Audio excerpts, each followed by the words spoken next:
Hello बच्चों, good morning. Welcome to my channel science craft. अज असी पढ़ांगे समाजिक विज्ञान भाग 2 जमात 9वीं पाठ नंबर 5 फ्रांस की क्रांति। अज असी लोकतंत्री सरकार की धारना नूं भली भांत जाणदे हां। इस अधीन समय समय ते चोणां हुंदियां हन ਅਤੇ ਚੁਣੇ ਹੋਏ ਪ੍ਰਤੀਨਿਧੀ ਕਾਨੂੰਨ ਬਣਾਉਂਦੇ ਹਨ ਤੇ ਸਰਕਾਰ ਚਲਾਉਂਦੇ ਹਨ। ਲੋਕਤੰਤਰ ਵਿੱਚ ਸਾਰੇ ਨਾਗਰਿਕਾਂ ਨੂੰ ਮੌਲਿਕ ਅਧਿਕਾਰ ਪ੍ਰਾਪਤ ਹੁੰਦੇ ਹਨ ਅਤੇ ਕਾਨੂੰਨ ਦੇ ਸਾਹਮਣੇ ਸਭ ਬਰਾਬਰ ਹੁੰਦੇ ਹਨ। ਫਰਾਂਸੀਸੀ ਕ੍ਰਾਂਤੀ ਤੋਂ ਪਹਿਲਾਂ ਅਜਿਹਾ ਲੋਕਤੰਤਰ ਮੌਜੂਦ ਨਹੀਂ ਸੀ। ਦੇਸ਼ਾਂ ਦਾ ਸ਼ਾਸਨ ਰਾਜਿਆਂ ਜਾਂ ਬਾਦਸ਼ਾਹਾਂ ਵੱਲੋਂ ਚਲਾਇਆ ਜਾਂਦਾ ਸੀ ਜੋ ਆਪਣੀ ਇੱਛਾ ਅਨੁਸਾਰ ਕਾਨੂੰਨ ਬਣਾਉਂਦੇ ਸਨ। समाज उच्च ते निमन दो वर्गां विच वंडिया होया सी। हरेक वर्ग दे अपने विशेष अधिकार ते कर्तव्य हुंदे सन। इस अध्याय विच असीं संखेप विच पढ़ांगे कि किवें लोकां ने लोकतंत्री राजनीतिक व्यवस्था नूं प्राप्त करन लई संघर्ष करके समाजिक समानता प्राप्त कीती। प्राचीन राज प्रबंध। राजतंत्र का अर्थ है वो प्रशासन जो एक राजे या राणी द्वारा चलाया जाता है। ये प्रशासन आम तौर पर पीढ़ी दर पीढ़ी चलता है। फ्रांसीसी क्रांति तो पहला फ्रांस विच बोर्बो वंश के अधीन राजतंत्री शासन सी। फ्रांसीसी समाज मुख तौर पर 3 वर्गां विच वंडिया होया सी जिन्हां नूं एस्टेट कहंदे सन। पहला वर्ग पादरी वर्ग, दूजा कुलीन वर्ग ते तीसरा आम जनता दा वर्ग सी। क्रांति समाज विच अचनचेत अते उग्र परिवर्तन। इतिहासिक पिठभूमि। फ्रांसीसी क्रांति विश्व इतिहास की एक महान घटना है। इस क्रांति ने इतिहास ते बहुत डूंगा प्रभाव पाया। इसने मनुखता नूं 3 नवे विचार दिते: सुतंत्रता, समानता अते भरातरी भाव। ये क्रांति 1799 ईस्वी तो 1799 ईस्वी तक हुई। फ्रांसीसी सरकार विशेष तौर पर 1780 के समय ਵਿੱਤੀ संकट नूं घट करन लई टैक्स वधाउण दी चुनौती का सामना कर रही सी। इसने लोगों विच रोस की भावना पैदा की जिसने फ्रांसीसी क्रांति लई राह पद्धरा किया। फ्रांसीसी क्रांति के वर्णन तो पहला यूरोप की राजनीतिक, समाजिक अते आर्थिक स्थिति का जिक्र करना जरूरी है। राजनीतिक व्यवस्था। फ्रांस विच राजतंत्र होने कारण राजा अपने आप नूं रब दा प्रतिनिध मनदा सी। लुईस 14वें के समय राजतंत्र की निरंकुशता पूरे सिखर ते सी। लुईस 15वां जो कि लुईस 14वें का उत्तराधिकारी सी, एक अयोग शासक सी। राज प्रबंध विच सुधार करन दी थां उसने अपने आप नूं विलासमय जीवन विच गलतान कर लिया। लुईस 16वां जो कि लुईस 15वें का उत्तराधिकारी सी, 1774 ईस्वी तो 1792 ईस्वी तक फ्रांस का आखिरी शासक रहा। वो एक चंगी सोच वाला व्यक्ति सी, परंतु उस विच दृढ़ता नाल फैसले लैके लागू करन दी समर्था दी घाट सी। उसका विआह आस्ट्रिया की शहजादी मेरी एंटोनिटी नाल होया। राजा दे दैवी अधिकार। राजा अपने आप नूं धरती ते परमात्मा दा प्रतिनिध समझदा सी। वो किसी नूं भी किसी भी समय बिना किसी कारण दे बंदी बना सकदा सी। कई सालों तो चल रहे युद्धां कारण सेना के रख रखाव, वर्सैलिस के महलों की देख रेख अते सरकारी दफ्तरां नूं चलाउण दा खर्च आदि ने फ्रांस का खजाना खाली कर दिता सी।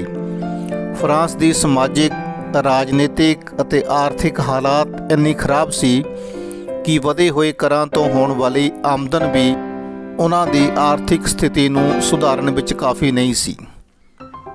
समाज। फ्रांसीसी समाज 3 वर्गां विच वंडिया होया सी। पहला वर्ग जां पादरी वर्ग। पादरी वर्ग ਦੋ ਹਿੱਸਿਆਂ ਵਿੱਚ ਵੰਡਿਆ ਹੋਇਆ ਸੀ, ਉੱਚ ਪਾਦਰੀ ਅਤੇ ਸਧਾਰਨ ਪਾਦਰੀ। ਉੱਚ ਪਾਦਰੀ ਦੀ ਸ਼੍ਰੇਣੀ ਵਿੱਚ ਪ੍ਰਧਾਨ ਪਾਦਰੀ, ਧਰਮ ਅਧਿਅਕਸ਼ ਅਤੇ ਮਹੰਤ ਆਉਂਦੇ ਸਨ, ਜੋ ਕਿ ਫਰਾਂਸ ਵਿੱਚ ਗਿਰਜਾਘਰ ਦਾ ਪ੍ਰਬੰਧ ਚਲਾਉਂਦੇ ਸਨ।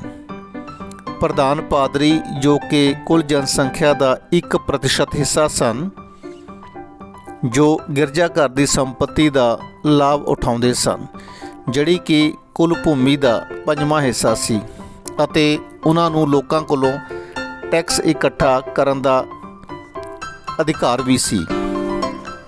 ਪ੍ਰਧਾਨ ਪਾਦਰੀ ਆਮ ਤੌਰ 'ਤੇ ਸਧਾਰਨ ਪਾਦਰੀਆਂ ਦਾ ਅਪਮਾਨ ਕਰਦੇ ਸਨ ਅਤੇ ਐਸ਼ੋ ਆਰਾਮ ਵਾਲਾ ਜੀਵਨ ਬਤੀਤ ਕਰਦੇ ਸਨ।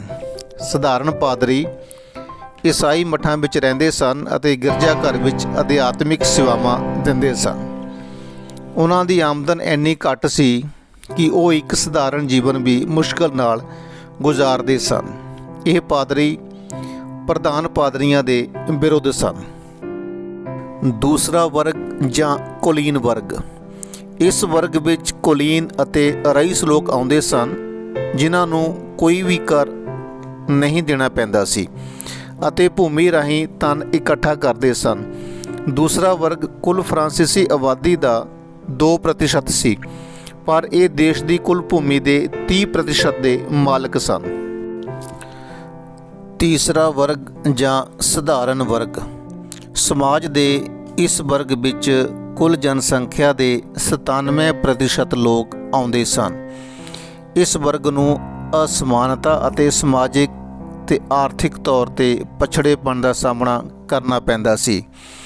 ਇਸ ਸ਼੍ਰੇਣੀ ਵਿੱਚ ਇਕਰੂਪਤਾ ਨਹੀਂ ਸੀ। ਇਸ ਦੇ ਵਿੱਚ ਅਮੀਰ, ਵਪਾਰੀ, ਅਦਾਲਤੀ ਤੇ ਕਾਨੂੰਨੀ ਅਧਿਕਾਰੀ ਅਤੇ ਸ਼ਾਹੂਕਾਰ ਆਉਂਦੇ ਸਨ। ਇਸ ਵਰਗ ਵਿੱਚ ਕਿਸਾਨ, ਕਾਰੀਗਰ, ਛੋਟੇ ਕਾਸ਼ਤਕਾਰ, ਭੂਮੀ ਰਹਿਤ ਮਜ਼ਦੂਰ ਅਤੇ ਨੌਕਰ ਵੀ ਆਉਂਦੇ ਸਨ। ਤੀਸਰੇ ਵਰਗ ਦੇ ਲੋਕ ਹੀ ਸਭ ਤੋਂ ਜ਼ਿਆਦਾ ਟੈਕਸ ਦਿੰਦੇ ਸਨ। ਆਰਥਿਕ ਹਾਲਾਤ ਜਾਂ ਸਥਿਤੀ। ਫਰਾਂਸ ਦੀ ਅਰਥ ਵਿਵਸਥਾ ਮੁੱਖ ਤੌਰ 'ਤੇ ਖੇਤੀਬਾੜੀ 'ਤੇ ਆਧਾਰਿਤ ਸੀ। ਫਰਾਂਸ ਦੇ ਕਿਸਾਨ ਕਰਾਂ ਦੇ ਭਾਰ ਥੱਲੇ ਦੱਬੇ ਹੋਏ ਸਨ। ਕਰ ਦੋ ਪ੍ਰਕਾਰ ਦੇ ਹੁੰਦੇ ਸਨ।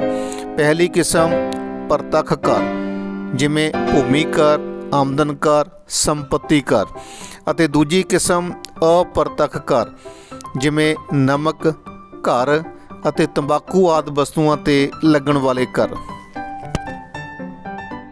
ਅਪ੍ਰਤੱਖ ਕਰ ਅੱਗੇ ਫਿਰ ਦੋ ਤਰ੍ਹਾਂ ਦੇ ਸਨ। ਪਹਿਲੀ ਕਿਸਮ ਟਿੱਥੇ, ਦੂਸਰੀ ਕਿਸਮ ਟਾਈਲੇ। ਟਿੱਥੇ ਇਹ ਗਿਰਜਾਘਰ ਨੂੰ ਦਿੱਤਾ ਜਾਣ ਵਾਲਾ ਕਰ ਸੀ। ਕਿਸਾਨਾਂ ਨੂੰ ਆਪਣੀ ਸਾਲਾਨਾ ਆਮਦਨੀ ਦਾ 10ਵਾਂ ਹਿੱਸਾ ਕਰ ਦੇ ਰੂਪ ਵਿੱਚ ਦੇਣਾ ਪੈਂਦਾ ਸੀ। ਇਹ ਇੱਕ ਭੂਮੀ ਕਰ ਸੀ ਜੋ ਪਹਿਲ ਸਵੈ ਇੱਛਾ ਨਾਲ ਦੇਣਾ ਹੁੰਦਾ ਸੀ, ਪਰ ਬਾਅਦ ਵਿੱਚ ਲਾਜ਼ਮੀ ਕਰ ਦਿੱਤਾ ਗਿਆ।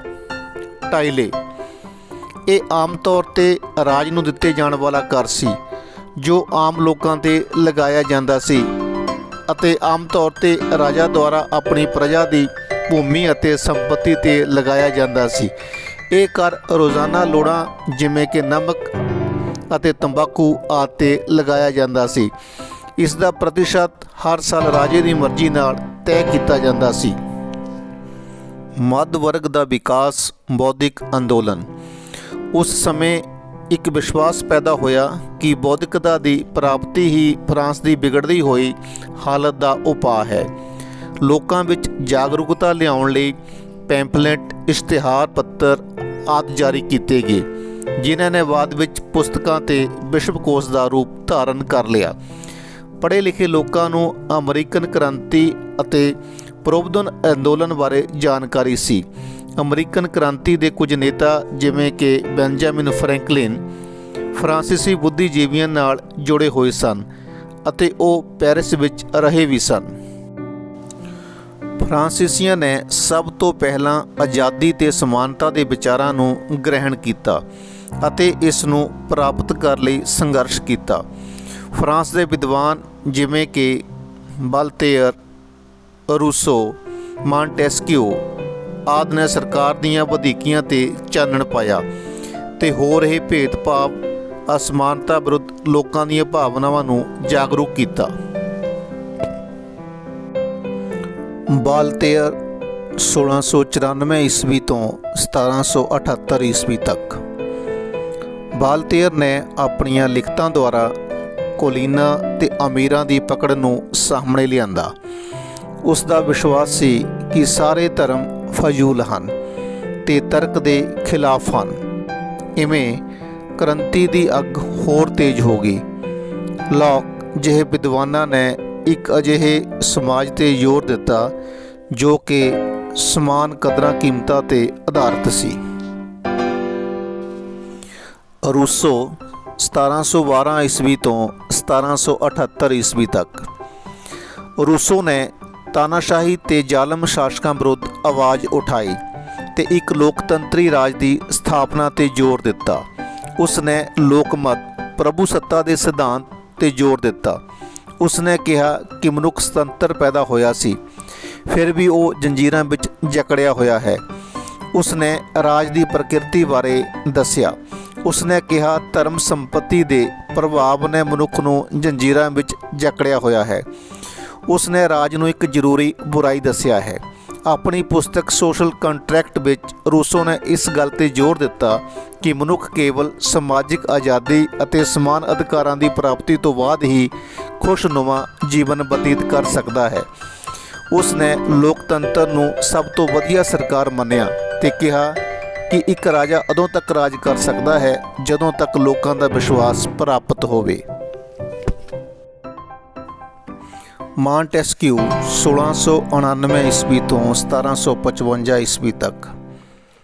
ਮਾਂਟੈਸਕਿਊ ਜੋ ਕਿ ਇੱਕ ਮਹਾਨ ਵਿਦਵਾਨ ਤੇ ਦਾਰਸ਼ਨਿਕ ਸੀ, ਨੇ ਰਾਜੇ ਦੇ ਦੈਵੀ ਅਧਿਕਾਰਾਂ ਨੂੰ ਚੁਣੌਤੀ ਦਿੱਤੀ ਅਤੇ ਸੰਵਿਧਾਨਿਕ ਰਾਜਤੰਤਰ ਦੀ ਰੂਪਰੇਖਾ ਤਿਆਰ ਕੀਤੀ। ਉਸ ਨੇ ਸਰਕਾਰ ਦੀਆਂ ਸ਼ਕਤੀਆਂ ਨੂੰ ਵਿਧਾਨਪਾਲਿਕਾ, ਕਾਰਜਪਾਲਿਕਾ ਤੇ ਨਿਆਂਪਾਲਿਕਾ 'ਤੇ ਆਧਾਰਿਤ ਕਰਨ 'ਤੇ ਜ਼ੋਰ ਦਿੱਤਾ। ਉਸ ਨੇ ਲੋਕਤੰਤਰੀ ਸਰਕਾਰ ਨੂੰ ਹੀ ਸਭ ਤੋਂ ਉੱਤਮ ਸਰਕਾਰ ਮੰਨਿਆ, ਜਿਸ ਨੂੰ ਬਾਅਦ ਵਿੱਚ ਅਮਰੀਕਾ ਦੁਆਰਾ ਲਾਗੂ ਕੀਤਾ ਗਿਆ। ਕ੍ਰਾਂਤੀ ਦਾ ਆਰੰਭ ਪ੍ਰਤੀਨਿਧੀ ਸਭਾ ਦੀ ਬੈਠਕ। ਲੂਈਸ 16ਵੇਂ ਨੇ ਵਿੱਤੀ ਸੰਕਟ ਨਾਲ ਨਜਿੱਠਣ ਲਈ 5 ਮਈ 1799 ਈਸਵੀ ਨੂੰ ਵਧੇਰੇ ਕਰ ਲਗਾਉਣ ਦੀ ਪ੍ਰਵਾਨਗੀ ਲੈਣ ਲਈ ਪ੍ਰਤੀਨਿਧੀ ਸਭਾ ਦੀ ਬੈਠਕ ਬੁਲਾਈ। ਪ੍ਰਤੀਨਿਧੀ ਸਭਾ ਵਿੱਚ ਮਤਦਾਨ ਦੇ ਸਮੇਂ ਤਿੰਨਾਂ ਵਰਗਾਂ ਦੇ ਪ੍ਰਤੀਨਿਧੀ ਮਤਦਾਨ ਕਰਦੇ ਸਨ। ਇਸ ਤੋਂ ਪਹਿਲਾਂ ਪ੍ਰਤੀਨਿਧੀ ਸਭਾ ਦੀ ਬੈਠਕ 1614 ਈਸਵੀ ਵਿੱਚ ਬੁਲਾਈ ਗਈ ਸੀ ਤੇ ਹਰ ਵਰਗ ਦੀ ਇੱਕ ਵੋਟ ਸੀ। ਇਸ ਵਾਰ ਵੀ ਲੂਈਸ 16ਵੇਂ ਨੇ ਇਸੇ ਪ੍ਰਥਾ ਨੂੰ ਜਾਰੀ ਰੱਖਣ ਦਾ ਫੈਸਲਾ ਕੀਤਾ, ਪਰੰਤੂ ਤੀਸਰੇ ਵਰਗ ਦੇ ਲੋਕਾਂ ਨੇ ਇਹ ਮੰਗ ਕੀਤੀ ਕਿ ਹਰੇਕ ਸਭਾ ਦੇ ਸਾਰੇ ਮੈਂਬਰਾਂ ਨੂੰ ਵੋਟ ਪਾਉਣ ਦੀ ਆਗਿਆ ਦਿੱਤੀ ਜਾਵੇ ਅਤੇ ਬਹੁਮਤ ਨਾਲ ਫੈਸਲਾ ਕੀਤਾ ਜਾਵੇ। ਪਹਿਲੇ ਦੋ ਵਰਗਾਂ ਦੇ ਲੋਕਾਂ ਨੇ ਇਸ ਦਾ ਵਿਰੋਧ ਕੀਤਾ। ਇਸ ਤਰ੍ਹਾਂ ਪ੍ਰਤੀਨਿਧੀ ਸਭਾ ਦਾ ਇਜਲਾਸ ਹੋਣ ਤੋਂ ਪਹਿਲਾਂ ਹੀ ਅੜਚਨ ਪੈਦਾ ਹੋ ਗਈ। ਲੂਈਸ 16ਵੇਂ ਨੇ ਤੀਸਰੇ ਵਰਗ ਦੇ ਲੋਕਾਂ ਦੀ ਇਹ ਮੰਗ ਰੱਦ ਕਰ ਦਿੱਤੀ ਸੀ। ਤੀਸਰੇ ਵਰਗ ਦੇ ਲੋਕ ਰੋਸ ਵਜੋਂ ਸਭਾ ਵਿੱਚੋਂ ਬਾਹਰ ਚਲੇ ਗਏ। ਪ੍ਰਤੀਨਿਧੀ ਸਭਾ ਦੀ ਬੈਠਕ ਸੰਕਟ ਨੂੰ ਘੱਟ ਕਰਨ ਲਈ ਬੁਲਾਈ ਗਈ ਸੀ, ਪਰ ਸੰਕਟ ਹੋਰ ਵੱਧ ਗਿਆ। 17 ਜੂਨ 1799 ਈਸਵੀ ਵਿੱਚ ਤੀਸਰੇ ਵਰਗ ਨੇ ਇੱਕ ਦਲੇਰ ਕਦਮ ਚੁੱਕਦਿਆਂ ਆਪਣੇ ਆਪ ਨੂੰ ਰਾਸ਼ਟਰੀ ਪਰਿਸ਼ਦ ਐਲਾਨ ਕਰ ਦਿੱਤਾ। ਕ੍ਰਾਂਤੀ ਦੇ ਸੰਬੰਧ ਵਿੱਚ ਇਹ ਸਭ ਤੋਂ ਪਹਿਲਾ ਮਹੱਤਵਪੂਰਨ ਕਦਮ ਸੀ ਅਤੇ ਇਸ ਨੇ ਅੱਗੇ ਜਾ ਕੇ ਫਰਾਂਸੀਸੀ ਕ੍ਰਾਂਤੀ ਲਈ ਰਾਹ ਪੱਧਰਾ ਕੀਤਾ। ਟੈਨਿਸ ਕੋਰਟ ਸਹੁੰ।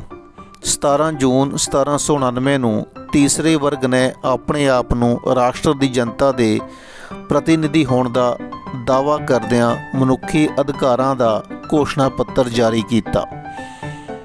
20 ਜੂਨ 1799 ਈਸਵੀ ਨੂੰ ਤੀਸਰੇ ਵਰਗ ਦੇ ਲੋਕਾਂ ਨੇ ਇਨਡੋਰ ਟੈਨਿਸ ਕੋਰਟ ਵਿੱਚ ਆਪਣੀ ਬੈਠਕ ਸ਼ੁਰੂ ਕੀਤੀ। ਉਹਨਾਂ ਨੇ ਇੱਕ ਮਤਾ ਪਾਸ ਕੀਤਾ ਜਿਸ ਨੂੰ ਟੈਨਿਸ ਕੋਰਟ ਸਹੁੰ ਦੇ ਨਾਮ ਨਾਲ ਜਾਣਿਆ ਜਾਂਦਾ ਹੈ। ਮੈਂਬਰਾਂ ਨੇ ਫੈਸਲਾ ਕੀਤਾ ਕਿ ਕਦੇ ਵੱਖਰੇ ਨਹੀਂ ਹੋਵਾਂਗੇ ਅਤੇ ਜਦੋਂ ਵੀ ਲੋੜ ਪਏਗੀ ਦੁਬਾਰਾ ਇਕੱਠੇ ਹੋਵਾਂਗੇ।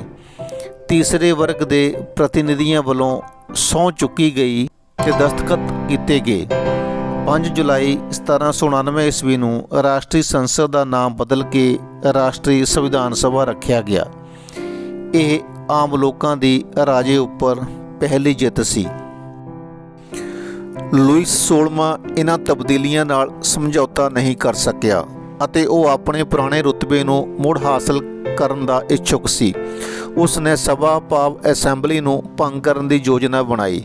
ਉਸ ਨੇ ਫੌਜ ਬੁਲਾ ਲਈ ਅਤੇ ਅਫਵਾਹ ਫੈਲਾ ਦਿੱਤੀ ਕਿ ਰਾਸ਼ਟਰੀ ਸੰਵਿਧਾਨਿਕ ਸਭਾ ਦੀ ਅਗਵਾਈ ਕਰਨ ਵਾਲੇ ਆਗੂਆਂ ਨੂੰ ਗ੍ਰਿਫਤਾਰ ਕਰ ਲਿਆ ਜਾਵੇਗਾ। 14 ਜੁਲਾਈ 1799 ਈਸਵੀ ਨੂੰ ਗੁੱਸੇ ਵਿੱਚ ਆਈ ਭੀੜ ਨੇ ਸਖਤ ਸੁਰੱਖਿਆ ਵਾਲੀ ਕਿਲ੍ਹੇ ਦੀ ਜੇਲ੍ਹ 'ਤੇ ਹਮਲਾ ਕਰ ਦਿੱਤਾ, ਜਿਸ ਨੂੰ ਬੈਸਟੀਲ ਦਾ ਘੇਰਾ ਪਾਉਣਾ ਕਿਹਾ ਜਾਂਦਾ ਹੈ। ਬੈਸਟੀਲ ਨੂੰ ਘੇਰਨ ਨਾਲ ਕ੍ਰਾਂਤੀ ਸਿਖਰਾਂ 'ਤੇ ਪੁੱਜ ਗਈ। ਹਥਿਆਰ ਤੇ ਗੋਲਾ ਬਾਰੂਦ ਲੁੱਟ ਲਿਆ ਗਿਆ। ਦੰਗਈਆਂ ਨੇ 14 ਕੈਦੀਆਂ ਨੂੰ ਛੁਡਾ ਲਿਆ। ਬੈਸਟੀਲ ਦੇ ਸੁਰੱਖਿਆ ਮੁਲਾਜ਼ਮਾਂ ਤੇ ਹੋਰ ਕਰਮਚਾਰੀਆਂ ਨੂੰ ਬੰਦੀ ਬਣਾ ਲਿਆ ਗਿਆ ਤੇ ਫਿਰ ਕਤਲ ਕਰ ਦਿੱਤਾ ਗਿਆ। ਬੈਸਟੀਲ ਦੇ ਪਤਨ ਨਾਲ ਰਾਜਤੰਤਰ ਦਾ ਅੰਤ ਹੋ ਗਿਆ ਅਤੇ ਰਾਜਨੀਤਿਕ ਸ਼ਕਤੀ ਨੂੰ ਰਾਸ਼ਟਰੀ ਵਿਧਾਨ ਸਭਾ ਦੇ ਹੱਥਾਂ ਵਿੱਚ ਲੈ ਲਿਆ ਗਿਆ।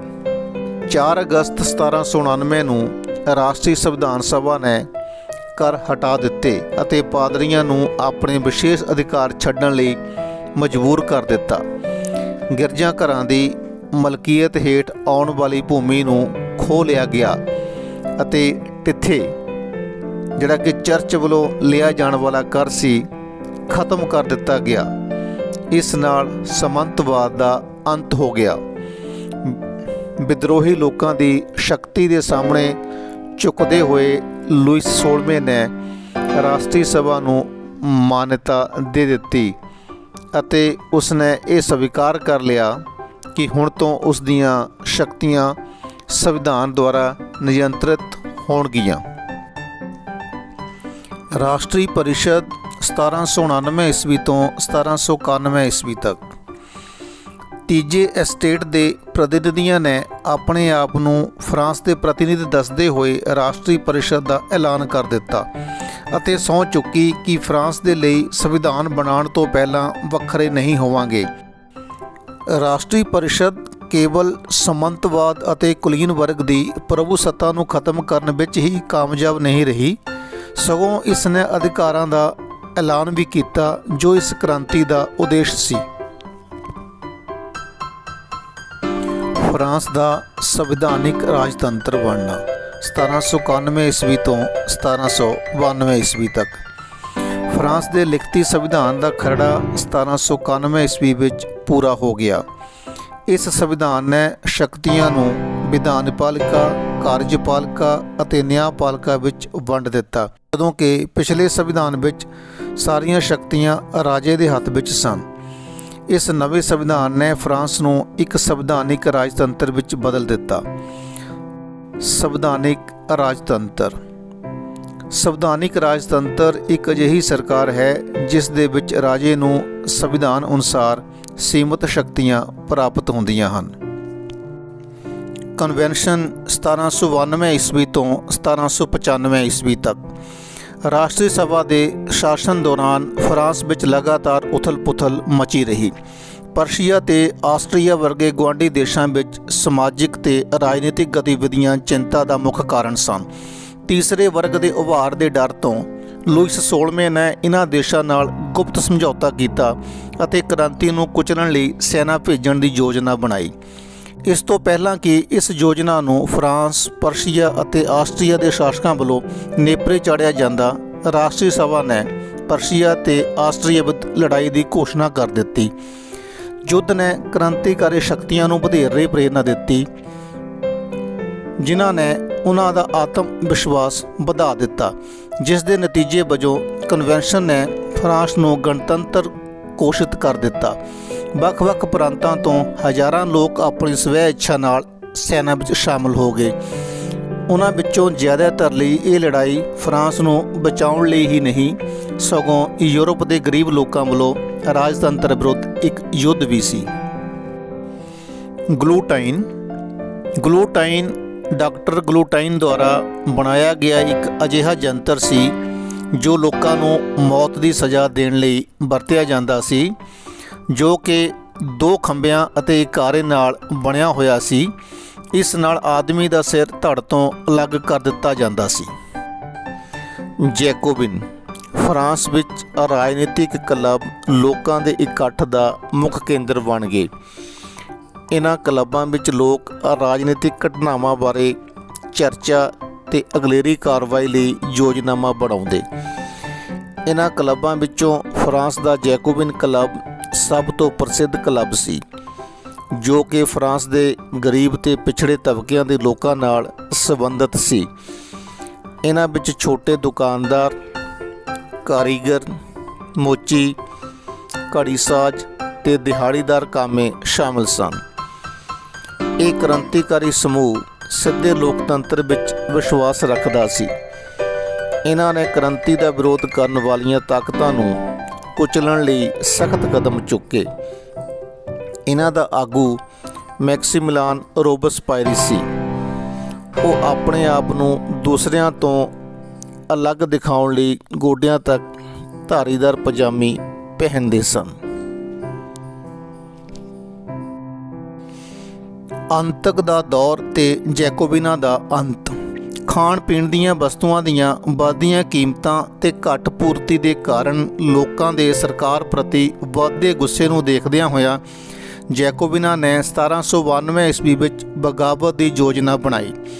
10 ਅਗਸਤ ਨੂੰ ਉਹਨਾਂ ਨੇ ਤੁਲੇਰਾਈ ਦੇ ਮਹਿਲਾਂ ਨੂੰ ਘੇਰ ਲਿਆ ਅਤੇ ਰਾਜੇ ਦੇ ਅੰਗ ਰੱਖਿਅਕਾਂ ਨੂੰ ਮੌਤ ਦੇ ਘਾਟ ਉਤਾਰ ਦਿੱਤਾ।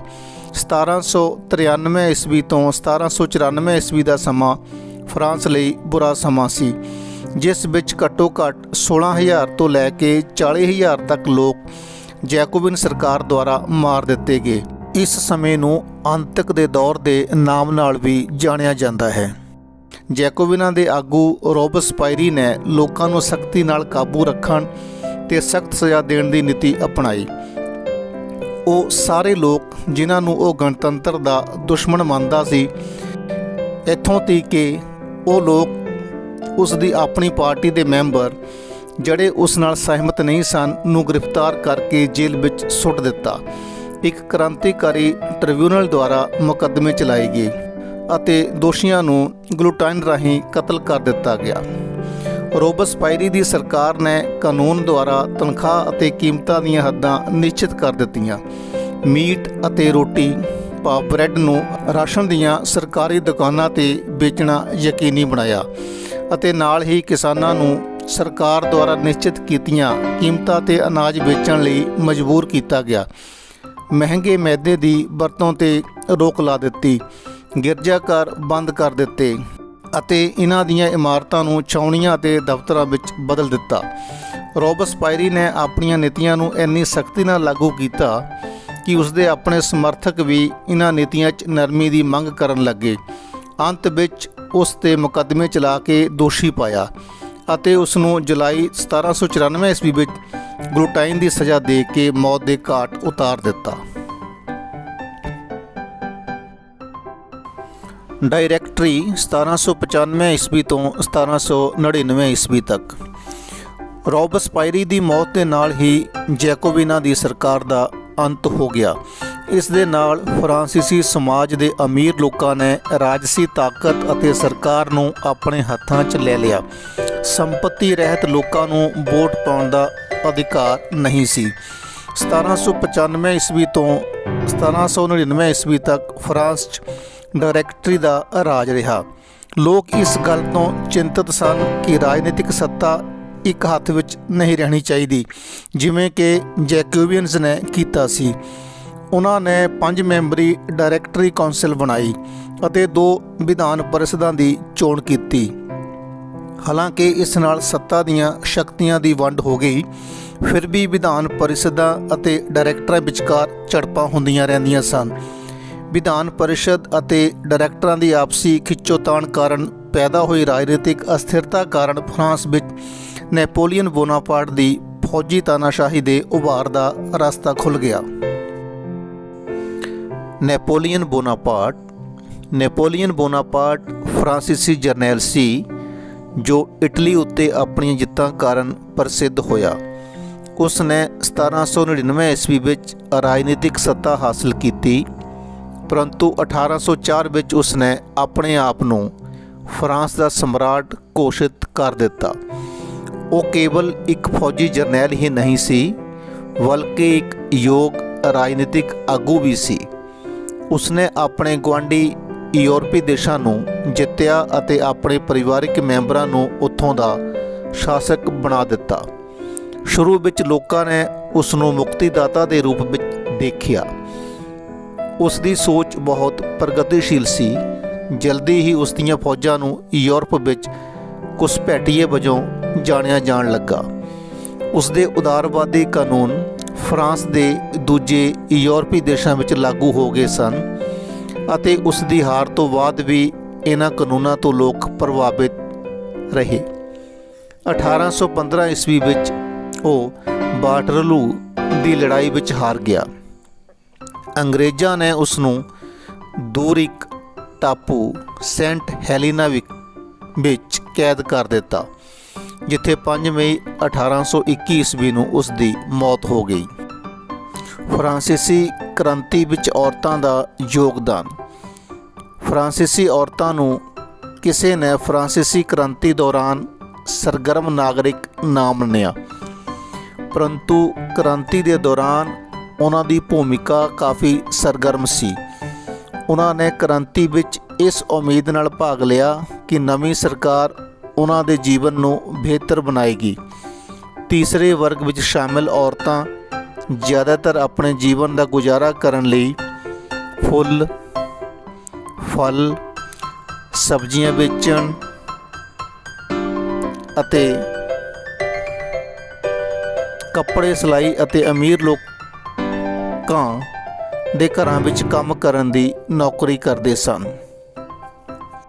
ਪੁਰਸ਼ਾਂ ਦੇ ਬਰਾਬਰ ਕੰਮ ਕਰਨ ਦੇ ਬਾਵਜੂਦ ਉਹਨਾਂ ਦੇ ਵੇਤਨ ਬਰਾਬਰ ਨਹੀਂ ਸੀ। ਕੰਮਕਾਜੀ ਔਰਤਾਂ ਨੂੰ ਆਪਣੇ ਘਰੇਲੂ ਕੰਮ ਵੀ ਕਰਨੇ ਪੈਂਦੇ ਸਨ। ਉਹਨਾਂ ਨੂੰ ਸਿੱਖਿਆ ਤੇ ਪੇਸ਼ੇ ਦੀ ਸਿਖਲਾਈ ਤੋਂ ਵਾਂਝੇ ਰੱਖਿਆ ਜਾਂਦਾ ਸੀ। ਵੋਟ ਦੇ ਅਧਿਕਾਰ ਅਤੇ ਬਰਾਬਰ ਤਨਖਾਹ ਲਈ ਔਰਤਾਂ ਨੇ ਲਗਾਤਾਰ ਅੰਦੋਲਨ ਚਲਾਇਆ। ਬਹੁਤ ਸਾਰੀਆਂ ਪ੍ਰਮੁੱਖ ਅਤੇ ਚਿੰਤਕ ਔਰਤ ਆਗੂਆਂ ਨੂੰ ਅੰਤਕ ਦੇ ਦੌਰ ਵਿੱਚ ਗ੍ਰਿਫਤਾਰ ਕਰਕੇ ਮੌਤ ਦੇ ਘਾਟ ਉਤਾਰ ਦਿੱਤਾ ਗਿਆ। ਤਕਰੀਬਨ 150 ਸਾਲ ਬਾਅਦ 1946 ਈਸਵੀ ਵਿੱਚ ਫਰਾਂਸੀਸੀ ਔਰਤਾਂ ਨੂੰ ਵੋਟ ਦਾ ਅਧਿਕਾਰ ਮਿਲਿਆ। ਕੁਝ ਸਮੇਂ ਬਾਅਦ ਔਰਤਾਂ ਦੇ ਪੱਖ ਵਿੱਚ ਕੁਝ ਤਬਦੀਲੀਆਂ ਲਿਆਂਦੀਆਂ ਗਈਆਂ। ਔਰਤਾਂ ਲਈ ਸਕੂਲੀ ਸਿੱਖਿਆ ਲਾਜ਼ਮੀ ਕਰ ਦਿੱਤੀ ਗਈ ਅਤੇ ਸਰਕਾਰੀ ਸਕੂਲਾਂ ਵਿੱਚ ਉਹਨਾਂ ਨੂੰ ਪੜ੍ਹਨ ਲਈ ਉਤਸ਼ਾਹਿਤ ਕੀਤਾ ਗਿਆ। ਸਮਾਜਿਕ ਤੌਰ 'ਤੇ ਉਹਨਾਂ ਨੂੰ ਆਪਣੀ ਮਰਜ਼ੀ ਤੋਂ ਬਿਨਾਂ ਵਿਆਹ ਲਈ ਮਜਬੂਰ ਨਹੀਂ ਕੀਤਾ ਜਾ ਸਕਦਾ ਸੀ। ਉਹਨਾਂ ਨੂੰ ਤਲਾਕ ਦਾ ਵੀ ਅਧਿਕਾਰ ਦਿੱਤਾ ਗਿਆ।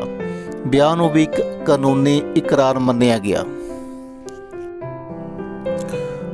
ਓਲੰਪੇ ਦੇ ਗਾਜ਼ਸ। ਫਰਾਂਸੀਸੀ ਕ੍ਰਾਂਤੀ ਸਮੇਂ ਓਲੰਪੇ ਦੇ ਗਾਜ਼ਸ ਇੱਕ ਸਰਗਰਮ ਰਾਜਨੀਤਿਕ ਮਹਿਲਾ ਆਗੂ ਸੀ। ਉਸ ਨੇ ਸੰਵਿਧਾਨ ਦੇ ਮਨੁੱਖ ਤੇ ਨਾਗਰਿਕਾਂ ਦੇ ਅਧਿਕਾਰਾਂ ਦੇ ਘੋਸ਼ਣਾ ਪੱਤਰ ਦਾ ਇਸ ਲਈ ਵਿਰੋਧ ਕੀਤਾ ਕਿਉਂਕਿ ਉਸ ਵਿੱਚ ਔਰਤਾਂ ਨੂੰ ਇਹਨਾਂ ਮੂਲ ਅਧਿਕਾਰਾਂ ਤੋਂ ਵਾਂਝਿਆ ਰੱਖਿਆ ਗਿਆ ਸੀ।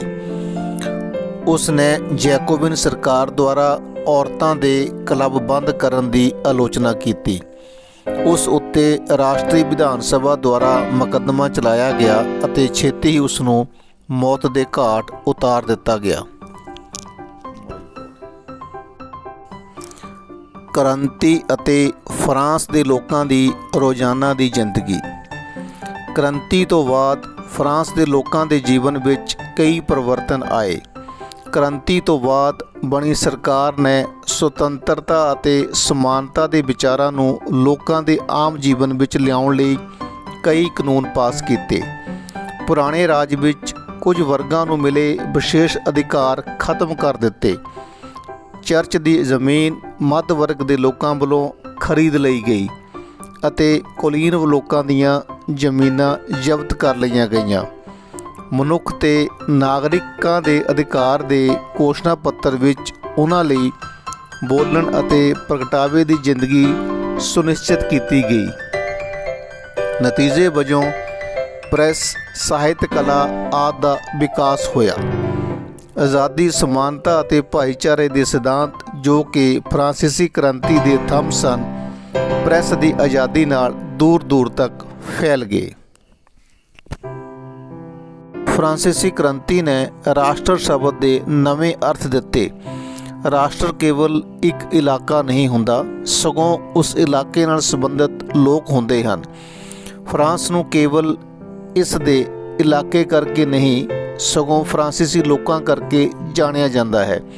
ਫਰਾਂਸੀਸੀ ਕ੍ਰਾਂਤੀ ਤੋਂ ਹੀ ਪ੍ਰਭੂ ਸੱਤਾ ਦੀ ਧਾਰਨਾ ਵਿਕਸਿਤ ਹੋਈ, ਜਿਸ ਦਾ ਮਤਲਬ ਹੈ ਕਿ ਲੋਕ ਹੀ ਸ਼ਕਤੀ ਅਤੇ ਅਧਿਕਾਰਾਂ ਦਾ ਮੁੱਢਲਾ ਸੋਮਾ ਹੁੰਦੇ ਹਨ। ਗਣਤੰਤਰ ਵਿੱਚ ਲੋਕਾਂ ਤੋਂ ਉੱਪਰ ਕੋਈ ਸ਼ਾਸਕ ਨਹੀਂ ਹੋ ਸਕਦਾ। ਗਣਤੰਤਰੀ ਸਰਕਾਰਾਂ ਆਪਣੀਆਂ ਸਾਰੀਆਂ ਸ਼ਕਤੀਆਂ ਅਤੇ ਅਧਿਕਾਰ ਲੋਕਾਂ ਤੋਂ ਹੀ ਹਾਸਲ ਕਰਦੀਆਂ ਹਨ। ਬਹੁਤ ਸਾਰੇ ਰਾਜਨੀਤਿਕ ਚਿੰਤਕ ਅਤੇ ਇਤਿਹਾਸਕਾਰ ਫਰਾਂਸੀਸੀ ਕ੍ਰਾਂਤੀ ਤੋਂ ਲੰਬੇ ਸਮੇਂ ਤੱਕ ਪ੍ਰਭਾਵਿਤ ਰਹੇ। ਮਹਾਨ ਚਿੰਤਕ ਕਾਰਲ ਮਾਰਕਸ ਦੀ ਵਿਚਾਰਧਾਰਾ ਵੀ ਫਰਾਂਸੀਸੀ ਕ੍ਰਾਂਤੀ ਦੀਆਂ ਘਟਨਾਵਾਂ ਤੋਂ ਪ੍ਰਭਾਵਿਤ ਸੀ। ਬਹੁਤ ਸਾਰੇ ਇਤਿਹਾਸਕਾਰ ਇਸ ਕ੍ਰਾਂਤੀ ਨੂੰ ਮੱਧਕਾਲ ਅਤੇ ਆਧੁਨਿਕ ਕਾਲ ਨੂੰ ਜੋੜਨ ਵਾਲੀ ਇੱਕ ਅਹਿਮ ਕੜੀ ਮੰਨਦੇ ਹਨ। ਇਸ ਨੂੰ ਆਧੁਨਿਕ ਯੁੱਗ ਦੀ ਸਵੇਰ ਮੰਨਿਆ ਜਾਂਦਾ ਹੈ। ਸਿੱਟਾ। ਫਰਾਂਸੀਸੀ ਕ੍ਰਾਂਤੀ ਸੰਸਾਰ ਦੇ ਇਤਿਹਾਸ ਵਿੱਚ ਪ੍ਰਮੁੱਖ ਘਟਨਾ ਮੰਨੀ ਜਾਂਦੀ ਹੈ। ਇਸ ਨੇ ਮੱਧਕਾਲ ਵਿੱਚ ਰਾਜਿਆਂ ਵੱਲੋਂ ਚਲਾਈ ਜਾ ਰਹੀ ਤਾਨਾਸ਼ਾਹੀ ਦਾ ਅੰਤ ਕਰ ਦਿੱਤਾ। ਪਾਦਰੀ ਅਤੇ ਕੁਲੀਨ ਵਰਗ ਦੇ ਵਿਸ਼ੇਸ਼ ਅਧਿਕਾਰਾਂ ਦਾ ਖਾਤਮਾ ਹੋਇਆ ਅਤੇ ਰਾਜਸੀ ਤਾਕਤ ਕਾਫੀ ਹੱਦ ਤੱਕ ਆਮ ਲੋਕਾਂ ਦੇ ਹੱਥਾਂ ਵਿੱਚ ਆ ਗਈ। ਇਸ ਕ੍ਰਾਂਤੀ ਨਾਲ ਉਦਾਰਵਾਦੀ ਯੁੱਗ ਦੀ ਸ਼ੁਰੂਆਤ ਹੋਈ, ਜਿਸ ਦੇ ਵਿੱਚ ਲੋਕਤੰਤਰ ਦਾ ਇੱਕ ਸ਼ਾਸਨ ਪ੍ਰਣਾਲੀ ਦੇ ਰੂਪ ਵਿੱਚ ਵਿਕਾਸ ਹੋਇਆ, ਜਿਸ ਵਿੱਚ ਮੱਧ ਵਰਗ, ਕਿਸਾਨਾਂ, ਮਜ਼ਦੂਰਾਂ ਅਤੇ ਔਰਤਾਂ ਨੇ ਆਪਣੇ ਆਲੇ ਦੁਆਲੇ ਸਰਗਰਮ ਰੂਪ ਵਿੱਚ ਭਾਗ ਲੈਣਾ ਆਰੰਭ ਕਰ ਦਿੱਤਾ। Thanks for watching and subscribe for more videos.